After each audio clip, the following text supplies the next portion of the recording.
Nous allons maintenant mettre en forme notre formulaire.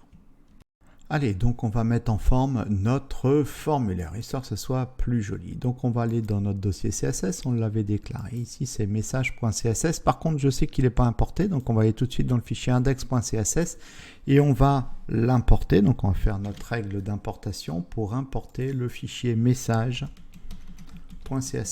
C'est tout ce que j'ai à faire. Automatiquement, message.js va se mettre à jour. Voilà, donc je vais rechercher mon fichier. Voilà, puisque le fichier index.css est appelé ici, il est importé dans le fichier index.js. Voilà, c'est ça qui est important. Bon, on y va.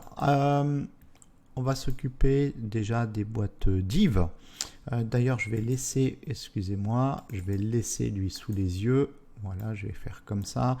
Donc là, ici, on va s'occuper des boîtes div. Voilà, comme tout est engoncé, donc on va les séparer. Donc on va dire qu'on part de notre élément forme et on va chercher l'élément enfant div. Et on va faire un margin bottom de 10 pixels. CTRL S, voilà, ça fonctionne. Donc là, ici, on a séparé un petit peu nos boîtes div. On va s'occuper des labels. Déjà, on va les mettre au-dessus des champs. Donc là ici on va dire qu'on part de l'élément parent forme et on va chercher l'élément enfant label et on va modifier leur display. Par défaut ils sont en inline et nous on va les passer en bloc de cette façon. Ils vont se retrouver au dessus, voilà, du input et puis du text area. C'est tellement simple. Bon, on va mettre une petite marge basse aussi puisque là c'est pareil, ils touchent trop leur input. Donc on va faire un margin bottom de 5 pixels, voilà, qui est bon, et puis on va les mettre en gras, pourquoi pas. Donc on va faire un font weight, voilà, et on va dire 700, CTRL S, et voilà, nickel, pas mal. Bon, c'est joli quand même. Bon, juste un petit coup de CSS, hein, mais tout de suite ça embellit.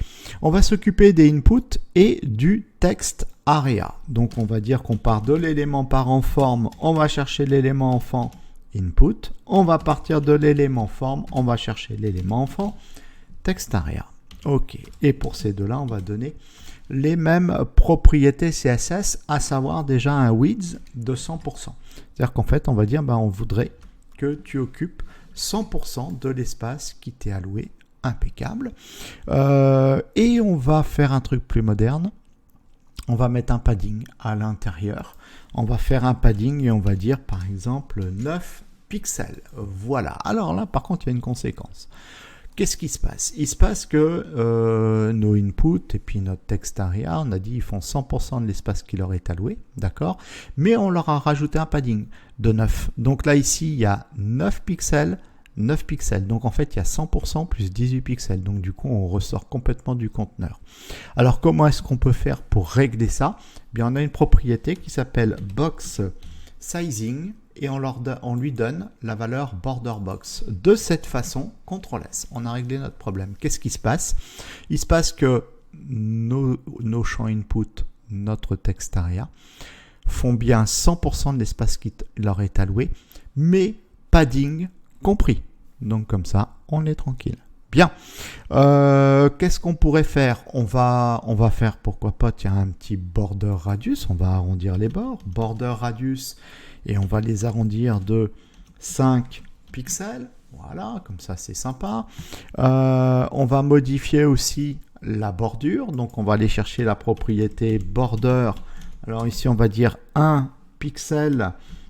Solide, et puis on va essayer un gris comme ça, DDD, un gris un peu léger, voilà, c'est pas mal hein, quand même. Bon, et puis là ici, regardez, quand on donne le focus, pouf, ici on a un liseré, alors soit on le laisse, soit on le retire. Moi je vais le retirer.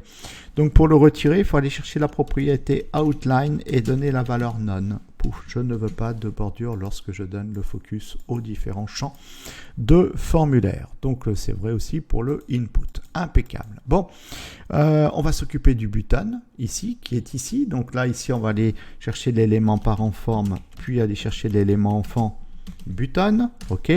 On va le centrer.